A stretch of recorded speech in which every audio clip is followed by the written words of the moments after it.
Në kuadër të festivalit Ekrani i Artit është prezantuar një ekspozit me filma të shkurtër, e konceptuar si një ndërthurje mes artit vizual dhe kinemas bashkohore. Kuratori Stefano Romano ndau detaje mbi idenë e realizimit dhe përzgjedhjen e filmave që janë sjellë për publikun në Shkodër. Duke reflektuar mbi tema e këtij edicioni, që është Avash Avash, tentova të gjeja film që kishin brenda të marrëdhënien me kohën, të idenë e pritshmërinë.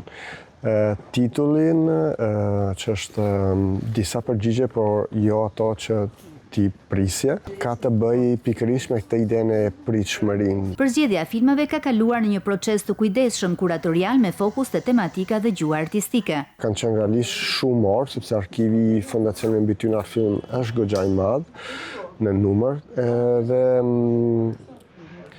pastaj ka qenë punë interesante për të kuptuar, për të gjetur një lloj ekuilibri, për të kuptuar edhe çfarë mund të ishte më e mira për publikun tu, duke kontekstualizuar në kontekstin shqiptar. Interesi i publikut mbetet një nga elementet më të rëndësishëm për organizatorët e kësaj ekspozite. Për mendimin tim, filmat janë shumë të bukura, shumë prekse, shpresoj që publiku do t'i pëlqejnë. Me prezantimin e filmave të shkurtër dhe formave të ndryshme të artit pamor, Festivali Ekrani i Artit vijon të kthejë Shkodrën në një hapësirë takimi mes artistëve, krijimtarisë bashkohore dhe publikut vendas dhe të huaj.